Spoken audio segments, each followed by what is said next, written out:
Assalamualaikum everyone, this is Zawari Awar. You're watching Screen Reviews and finally वो trailer आ गया है जिसका हम सबको था बेचैनी बेताबी से इंतजार।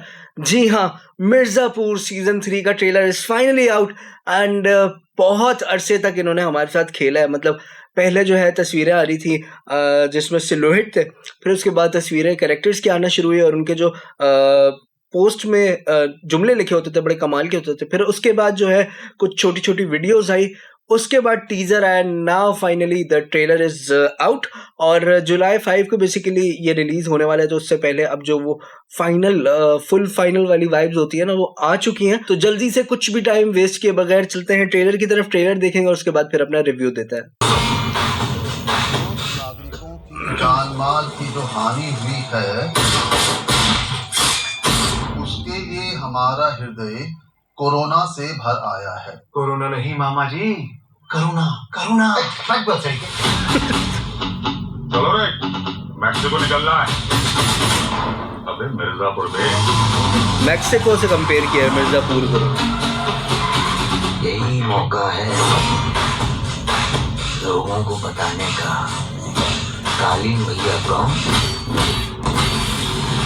कुछ ज्यादा नहीं बढ़ रहा। कौन मिर्जापुर में पावर हमेशा गद्दी की रही, तो मुकाबला दावेदारों का। खेल आज भी वही है, बस मोहरे बदल गए। लोगों के बीच कालीन भैया के प्रति सिंपैथी जनरेट करनी है बस। गुड्डू को जो है ना हराने के लिए खड़ा होगा ये। प्रदेश की शुरुआत गुड्डू के अंत से होगी। ये समय वायलेंस का नहीं, कंसोलिडेशन का है। वायलेंस होना यूएसपी है। पूर्वांचल में जो गर्मी का हाल है, एक उंगली ट्रिगर पर रखनी पड़ती है। दूसरी उंगली कहाँ रहती है? दूसरी उंगली धोने को जाने के लिए रखी है। गुड्डू है तो गैंगस्टर ही। हमारा तो गुनाह यही है कि हम गुड्डू पंडित के बाप हैं। उन्हें किसी की जरूरत नहीं है, न तुम्हारी न हमारी। गुड्डू पंडित को कोई चैलेंज नहीं कर सकता। ये मैसेज पूरे पूर्वांचल में गूंजना चाहिए। हमको तुम चाहिए और तुमको गुड्डू, और गुड्डू को पूर्वांचल। अब किसी को कुछ नहीं मिलेगा। पूछे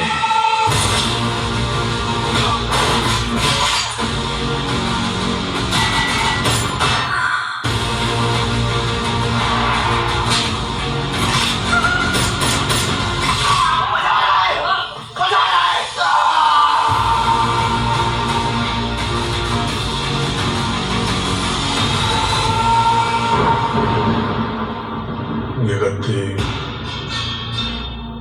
ये परंपरा कालीन भैया बाबूजी ने और हमने बनाई थी। क्या हम वो बात। करवाएंगे जो पूर्वांचल के इतिहास में आज तक नहीं हुआ। तो जनाब, this was the trailer of Mirzapur season 3। और इस ट्रेलर की खास बात कि इसमें सब कुछ दिखा के भी सब कुछ छुपा लिया, बिकॉज स्टोरी कहीं पे भी कुछ भी रिवील नहीं हो रही, सिर्फ शॉर्ट्स दिखाए हैं। और एडिटर ने कमाल कर दिया ना, मतलब कुछ भी मार्जिन नहीं छोड़ा। मतलब जिसको जो सोचना है वो सोच सकता है। खैर, यहाँ पे पूरी जो बात चल रही है अब वो पूर्वांचल की चल रही है, सिर्फ मिर्जापुर की नहीं चल रही। तो यानी गेम बहुत बड़ा होने वाला है। पॉलिटिक्स जो है इसमें काफ़ी मुझे इन्वॉल्व लग रही है, क्योंकि जलसा भी दिखाया हुआ है, पॉलिटिशियंस भी दिखाए हुए हैं। ऐसा ना हो कि कोई ऐसा पॉलिटिशियन जो कि इस वक्त इंडिया में अभी फिल वक्त यानी चुनाव में लड़ रहा हो, लड़ चुका हो व्हाटसोएवर, तो ऐसा कोई सीन ना हो कि रिजेम्बलेंस दिखाने की कोशिश की हो। क्योंकि अक्सर जो डायरेक्टर्स होते हैं या राइटर्स होते हैं वो इस तरह की स्टोरीज जो है ना अडेप्ट करते हैं थोड़ा सा उनमें फ्लेवर डालने के लिए, ताकि लोग उनको कनेक्ट कर सकें। सो पता नहीं मुझे इस तरह की फीलिंग आ रही है। बहरहाल इस बार गुड्डू भैया का गेम शुरू में तो स्ट्रॉन्ग लग रहा है, बट जिस तरह की हरकतें वो कर रहे हैं या जिस तरह के पेस पे वो कर रहे हैं ना, मतलब कहते हैं ना जितनी तेजी से आप ऊपर जाएंगे उतनी ही तेजी से नीचे भी आते हैं। तो मुझे कुछ फीलिंग्स अच्छी नहीं आ रही है। हो सकता है कि इस सीजन में इनका अंत हो जाए। और इस तरह का एक जुमला भी कहीं पे आया था कि उनकी जो है मौत से जो है समथिंग की शुरुआत होने वाली है। तो इस तरह कुछ करके बात हो रही थी। और कालीन भैया की बात करें तो कालीन भैया ने बड़ा गेम खेला है। मतलब मेरे ख्याल में जो हुआ लास्ट सीजन के एंड में, तो इंतज़ार किया ये सीज़न काफ़ी गुजर जाएगा, उसके बाद दोबारा से दिखाएंगे कि कालीन भैया अब क्या कर रहे हैं, कुछ बड़ा ही प्लान कर रहे हैं अगेंस्ट गुड्डू भैया। और गुड्डू की सबसे गलत बात यह है कि वो कुछ लोगों को जो उसके इर्द गिर्द हैं उन पर भरोसा कर रहे हैं, और उसमें ज़्यादातर जो लोग हैं वो हैं फीमेल्स, अगर आपने गौर किया। ये सबसे बड़ी गलती गुड्डू करने वाला है, और फीमेल्स में ही गेम चेंजिंग होगी। अब कुछ सीन्स ऐसे भी दिखाए हैं जो कि बहुत ज़्यादा 18+ या कह सकते हैं कि यूजुअली आपको सिनेमा में नहीं देखने को मिलते, लेकिन जितनी भी टीवी सीरीज़ आ रही हैं या इस तरह की चीज़ें आ रही हैं उनमें अब बहुत कॉमन हो गया है, ख़ास तौर पे जो कंटेंट इंडिया में बन रहा है या फिर बाहर के मुल्कों में कंटेंट बन रहा है। अभी तक पाकिस्तान में ये शुक्र ये चीज़ नहीं आई। इसको इसलिए भी इस्तेमाल किया जाता है क्योंकि बहुत ज़्यादा अपीलिंग होती है, लोग अट्रैक्ट होकर आते हैं, बट सिर्फ इसलिए नहीं इस्तेमाल किया जा रहा होता, बल्कि कुछ टैक्टिक्स जो यहाँ पे मुझे लगी, यानी इस ट्रेलर में मुझे लगी है, सीजन में होगी।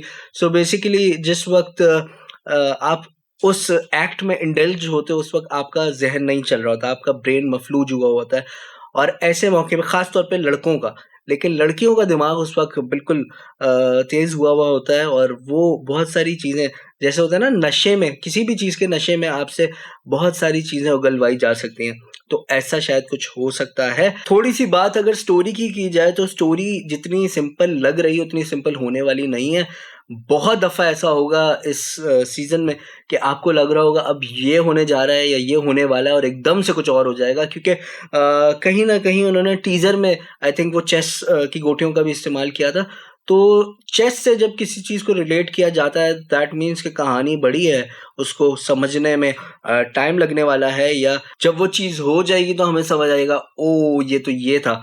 सो इस तरह की कुछ फीलिंग्स मुझे आ रही हैं इस वाले सीज़न से। इसी तरह मुझे एक और फीलिंग आ रही है स्टोरी के हवाले से कि इसके वालिद साहब को कोर्ट में खड़ा किया हुआ है। अब मुझे नहीं पता कि ये इसी का केस लड़ रहे हैं, यानी गुड्डू भैया का ही केस लड़ रहे हैं, या फिर किसी ने उनको जो है गुड्डू भैया के अगेंस्ट खड़ा कर दिया। बिकॉज अगर आप सीजन 1 के बिल्कुल शुरुआती टाइम पे चले जाएं, he was against this violence, he never liked what his son did in that episode। मुझे याद नहीं आ रहा कौन सा एपिसोड था, बहुत शुरू का था, और उसके अगेंस्ट में भी तो पसंद भी नहीं करते, उसकी वालिदा इस चीज़ को पसंद करती थी, वो खुद नहीं करते थे। तो शायद उनके वालिद साहब को ही उकसाया जाए कि जी आप अपने इस बेटे के खिलाफ आवाज़ उठाएं। है तो वो आपका बेटा ही, लेकिन जो वो कर रहा है वो आपके मुताबिक नहीं कर रहा। क्या होगा ये तो 5 जुलाई को पता चलेगा, यानी अगर आज ही सारा बता दिया तो फिर बचेगा क्या। आपको क्या फीलिंग्स आ रही हैं, ट्रेलर आपको कैसा लगा, और किस तरह की वाइब्स आ रही हैं। प्लस मुन्ना भैया की काफ़ी लोग बात कर रहे हैं, तो it can be a surprise ना। मुझे कुछ इस तरह की भी फीलिंग्स आ रही हैं कि देखें इतना हो रहा है ना कि मुन्ना भैया नहीं है, और पता नहीं ऐसा होता है जब किसी चीज़ के बारे में आप बार बार नहीं कर रहे होते ना, तो फिर एकदम से वो चीज़ आती है तो लोगों के लिए सरप्राइज होता है। तो अब बहुत ज़्यादा नहीं हो चुका है, तो मुझे पता नहीं क्यों फील आ रहा है, या तो उसका कोई पास्ट से कुछ कनेक्शन दिखा के कुछ गेम बनाएंगे, या फिर हो सकता है कि बिल्कुल एंड में उसको दोबारा री इंट्रोड्यूस करवाएं, या कुछ गेम होगा। गेम बड़ी है, तो will wait for 5th of July और फिर इसको देखेंगे, और उसके बाद फिर हम सीज़न के बाद भी रिव्यू करेंगे। आई होप आप लोगों को हमारी ये वीडियो पसंद आई है तो अपने दोस्तों के साथ लाजमी शेयर करनी है, और साथ ही साथ चैनल स्क्रीन रिव्यूज़ को सब्सक्राइब करना बिल्कुल नहीं भूलना। मुलाकात होगी एक और अच्छी सी वीडियो के साथ, तब तक के लिए अपना बहुत सारा ख्याल रखिएगा। अल्लाह हाफ़िज़।